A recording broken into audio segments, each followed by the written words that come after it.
Blockchain is basically a ledger that you would have at a bank where everyone is writing everything, and they're also writing the timestamps of what's happening and everything. And you can basically look at the ledger and get an idea of what happened for the entire past duration since the ledger has been started. That's the simplest definition of blockchain that I can give. One idea that think would have a great future is voting is probably something that the blockchain could benefit heavily from, because when you're voting, you're clearly seeing who voted for who, and there cannot be fake voting, or you're giving every unique person who is eligible to vote, you're giving them an ID, and you're probably using their SSN or something that is identifiable by their name, and you are letting them vote. So you can clearly see who won or how many votes every party gained. So you are using this kind. I think that's a very good use case of blockchain, where you have information which can never be removed, and you can always go back and check the information. Welcome to the Vibrant Publishers podcast. Our guest for today is Dr. Abhilash Kancharla, who is the author of our upcoming book, Blockchain Essentials, which is releasing in the last week of December.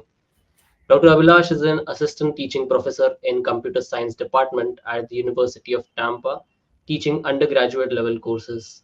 Before his teaching at the University of Tampa, Dr. Kancharla also taught computer science courses at Oklahoma State University, where he received his master's and doctorate degrees in the same field. Dr. Kancharla started his career as a software tester at Cape Gemini while working for clients like HSBC, Capital One, and Bank of America. He has worked for over 5 years with blockchain, primarily Ethereum and Hyperledger blockchains. Abhilash, thank you so much for joining us today. Oh, thank you, Nakul. It's been a pleasure working with Vibrant Publishers, and I also need to thank Deep as well for giving me this opportunity to author this book. Sounds great. So our topic for today is blockchain, and quite an interesting and a new upcoming topic. So if we can start off with you explaining in simple terms what blockchain really is. Right. If I had to explain it to my mother in simple terms, who is not very tech savvy, I would say, Mom, blockchain is basically a ledger that you would have at a bank where everyone is writing everything, and they're also writing the timestamps of what's happening and everything. And you can basically look at the ledger and get an idea of what happened for the entire past duration since the ledger has been started. That's essentially what blockchain is. So every time, and right now, initially blockchain was made with the idea of only sending money to other people. So that means you can look into the blockchain and see exactly who sent money to everyone. Unlike banks, where I can't look into every other people account and then look at what their transactions are. But on blockchain, you can do that. Okay. That's the simplest And definition of blockchain that I can give. how does it work? So the way it works is, notice how when I said banks earlier, banks have this third-party system where they do the hard work of making sure that if I'm transferring money, let's say to you, they'll do the hard work of making sure that I have the money and you also have a bank account, so that they are doing the third-party thing. That's why sometimes they charge fees. But blockchain, on the other hand, works by different ways, and this is one of the main characteristics that classifies the blockchain. So it's called a consensus algorithm, where you are where they are verifying the transactions that are made on the blockchain through distributed system. So blockchain is not just one system sitting somewhere in Google headquarters or some bank headquarters. It's basically every system that is connected to the network is blockchain. Okay, got it. Now let's talk about the book. What inspired you to write Blockchain Essentials? I was just looking for to publish my research as much as possible. I'm looking basically to spread the knowledge that I have, and that's basically the main reason. And the book is not very technical as well, so which is something that is different from my field, because when I'm teaching computer science, everything is very technical. So Right. unfortunately, I cannot use the book for my course. I would love to. Maybe I'll write another book with Vibrant Publishers, which is very technical heavy, not something that I've written like this. But this book is going to help for people who have very little knowledge on what blockchain is about. They are trying to understand what blockchain is about, what are the basics on blockchain, and that's pretty much what inspired me. Being it be, Me being working on the blockchain for more than 7 years is something that I would say is the first thing that inspired me to write this book. Okay, sounds great. Now, about the blockchain technology, Mhm. uh, what is the what are the key benefits of having a blockchain technology? Well, the thing is, blockchain is very new. I mean, it's been like there for like 6, 7 years, but you cannot like use blockchain for every single thing right now, only because we don't know the effects or side effects of it. And there's still so much research going on as to whether blockchain can be used in health industry or not. And one important thing when it comes to health industry is you need to maintain the privacy of the patients, right? You can't basically show to the entire world who the patient is and what they're diagnosed with. So that is something that you can use blockchain with, but you have to be very careful because now you're dealing with personal data which you do not want to expose to the entire world. So the, that is primarily like one of the reasons why blockchain is still being worked on, whether it can be used in the future or not. But right now every system, every single legacy system is researching on whether blockchain is a good fit or not. And not only that, blockchain is such a great revolution to the technology that it was given a new name. It's called Web3 right now. It's a new evolution of internet. That's what many people think. Okay, uh, but since you said that the data is out there, isn't it a big disadvantage to the different industries? Right. It is going to be a big disadvantage to industries, but at the same time, this is going to be advantage slash disadvantage for both of them. For example, take a supply chain industry. If I am buying, let's say, a product from, I don't know, maybe a TV or something from Samsung, I would have great pleasure in knowing where all the parts of the TV came from. Is the microprocessor coming from Vietnam, or is the plastic coming from China? Right. I would have great pleasure knowing the entire flow of where the TV is made from. As an end user, as an end customer, it would benefit me a lot knowing that the product is original and everything is made from scratch from these particular locations. And in that case, blockchain is more very helpful because even I can track the location of the entire parts on the blockchain because I can see everything. And I cannot say the same for healthcare industry because I don't want my personal information to be present out in the public. And hospitals do their best to not show anything of the patient related information to anyone outside the patient. I mean, in US, I can't even get my own information. It's very hard to do that. So it's a tough thing to like tough. It's a basically a tough line to draw. Double-edged sword. Could Yeah, say this. It's a double-edged sword. Maybe it's got its pros and cons. definitely, that same sentence has got its pros and cons in some cases, and in some cases it's a con, in some cases it's a pro. So we have to like think carefully about where can blockchain be applied, and we have to always think about the side effects of applying blockchain. Right.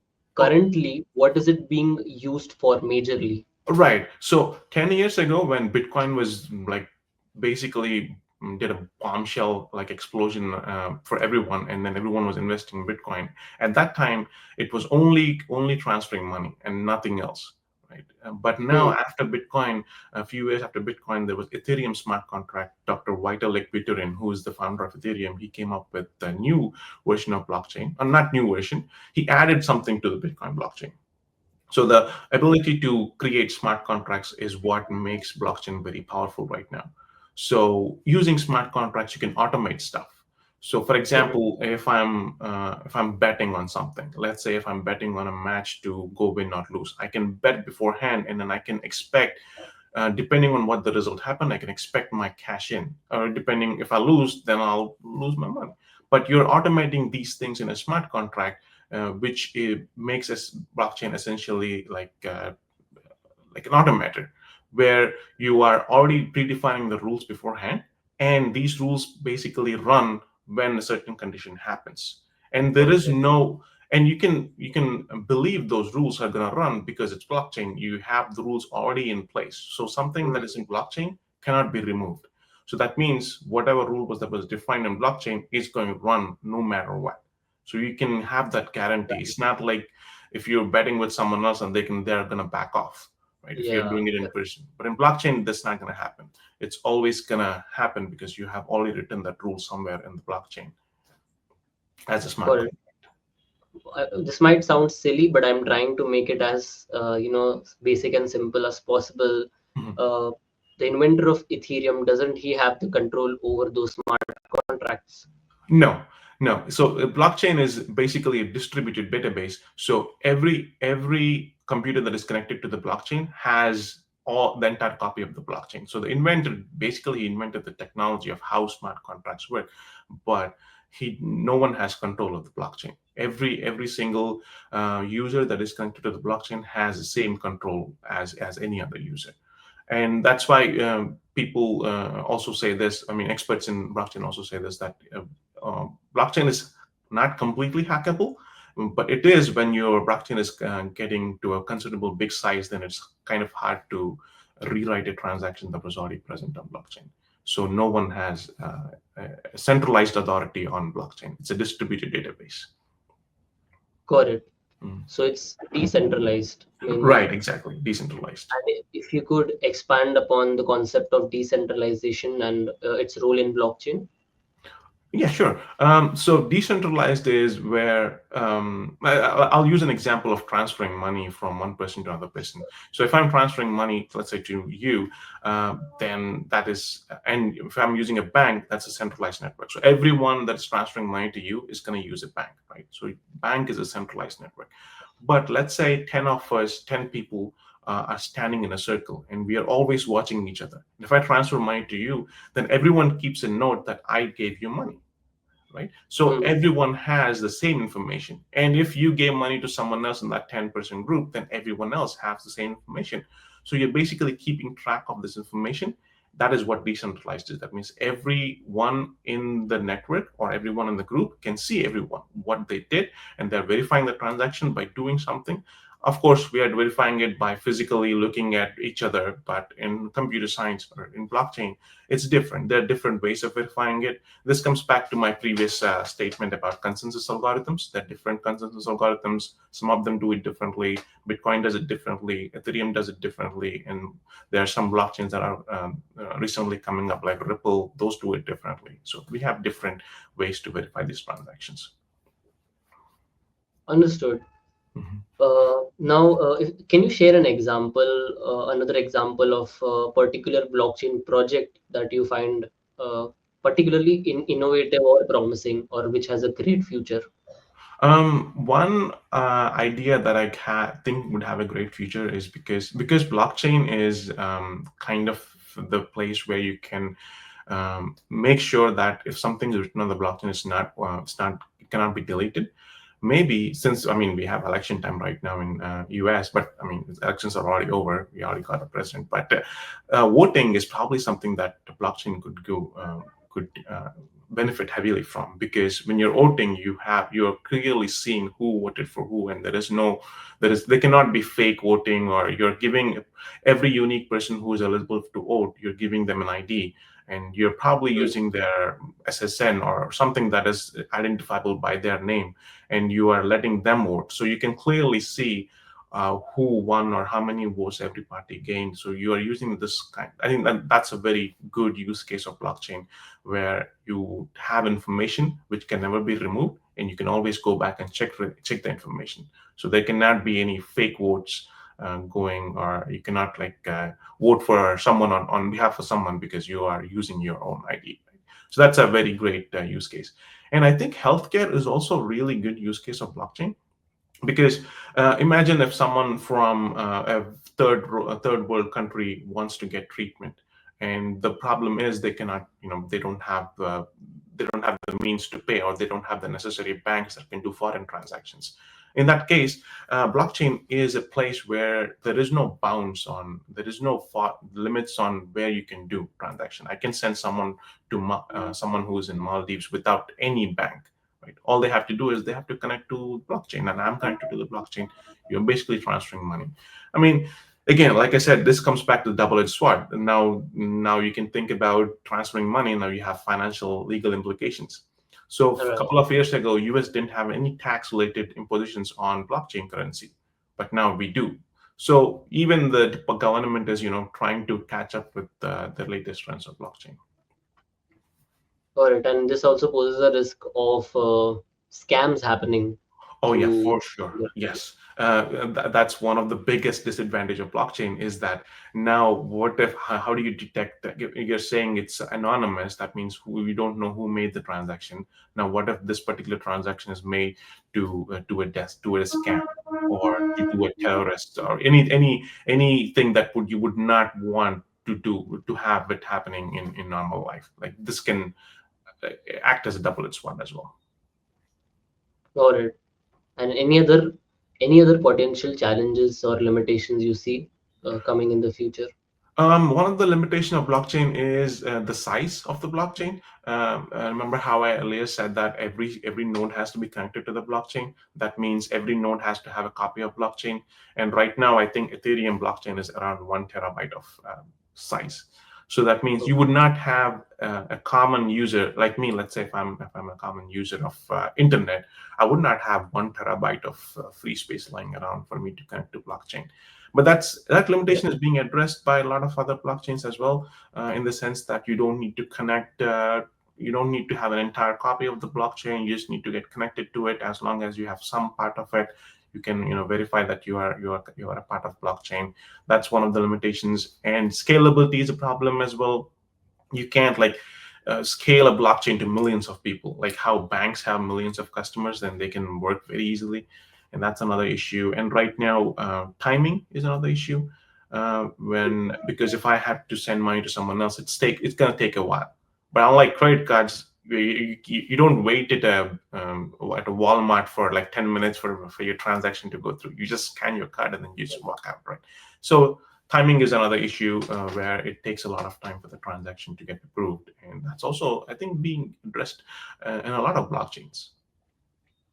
Got it. And 2 points. One was potential risk of scams, and another was the size. How do you think these two will be addressed? And do you think will they ever be addressed in the future?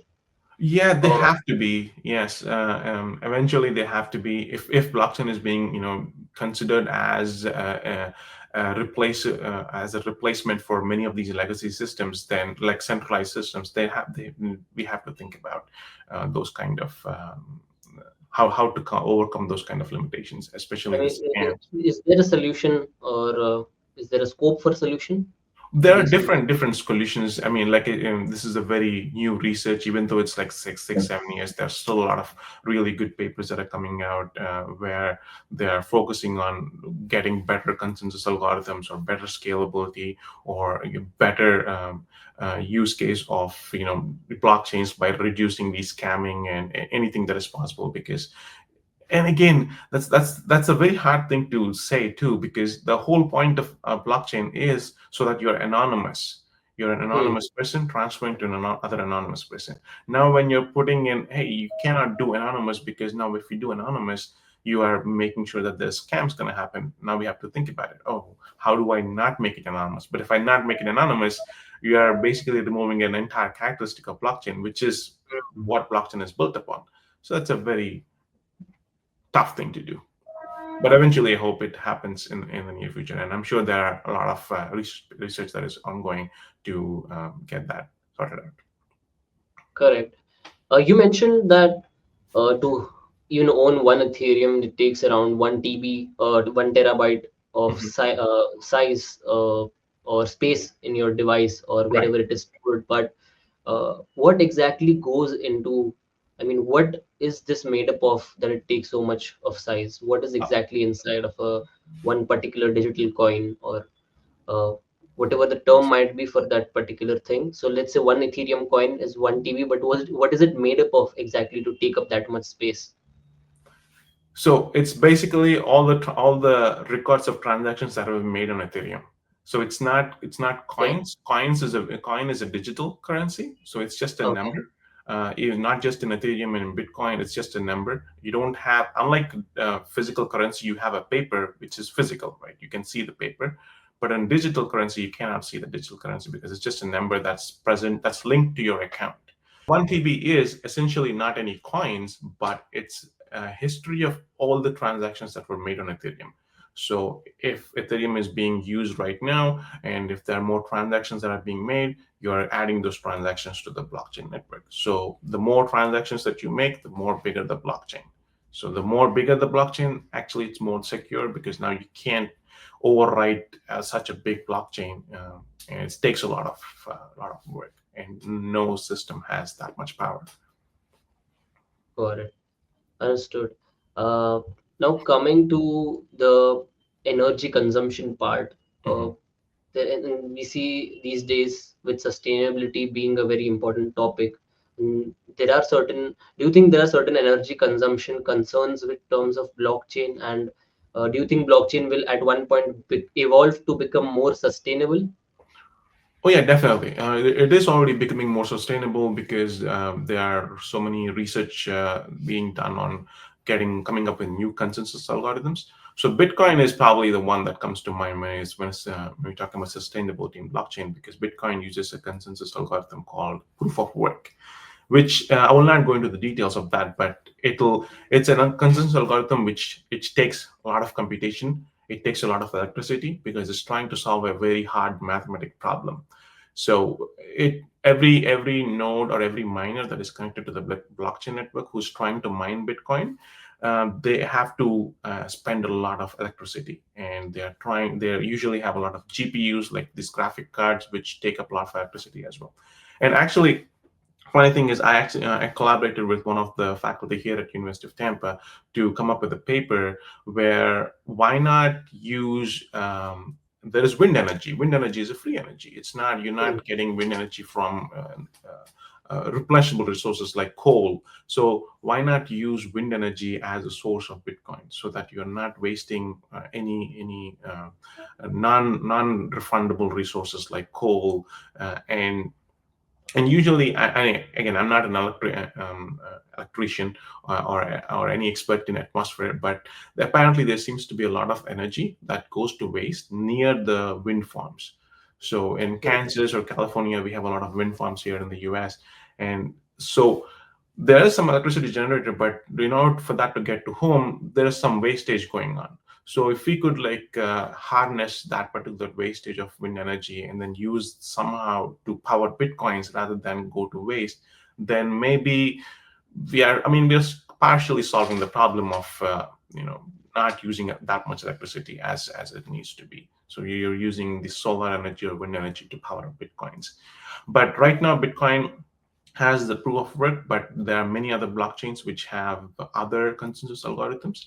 So there are other ways to verify a blockchain transaction by not doing a very high computational problem. So this will so the scalable or the problem of using a lot of electricity is already addressed in a lot of blockchains. And they're making this even better right now.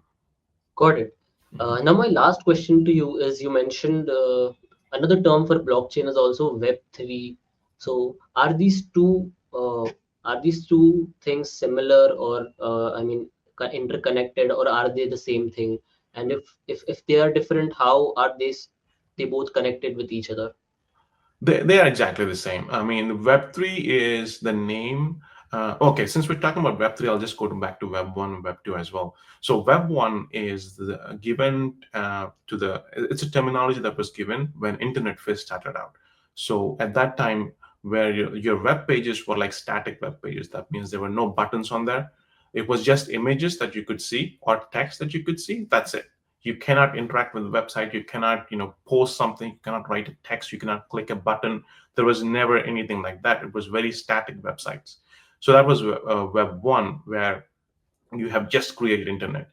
And Web Hmm. 2 is during my teens, during 2004 and 2005, where there was actually a good messenger. Before Facebook, there was a messenger called Orkut. I don't know. I think most of teens in India were using that messaging app, and that became really popular. So that is defined as Web 2 because it was like a great revolution from Web 1. It was social media, it was transferring files, images, audio, video, streaming. So that was Web 2. And now Web 3 is, well, again, they think that Web 3 blockchain is a huge revolution because now you're, instead of having a centralized network, you have a decentralized network, and everyone you can transfer money, you can you can make transactions. Transactions can be verified on blockchain without having a third party. So this is a big thing in terms of the technology itself. Now, in terms of how much money you can make of Bitcoin, that's another concept, but I don't have no idea about economics of the cryptocurrency.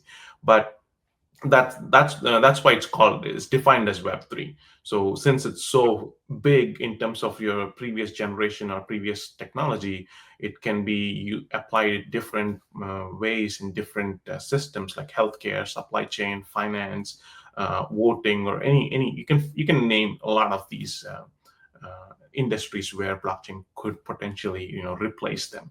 But again, like I said, you have to always talk about what are the side effects of it, what are the advantages, what are the disadvantages of it. But Web3 in essential is another term for the technology behind blockchain and what's running this blockchain. Okay, Mhm. got it. Well, thank you so much for sharing your insights in the world of blockchain, Abhilash. And Mhm. it was really great having this conversation. Got to know a lot of new points. Yeah, thank you, Knuckle. And again, once again, I have to thank Vibrant Publishers for giving me this opportunity, not just the podcast, but also the book as well. Well, thank you so much for joining us, and thanks to the audience for tuning in. And we hope you found the podcast insightful. Once again, thank you, Abhilash. Yeah, thank you, Knuckle, and thank you for the audience as well. Mhm.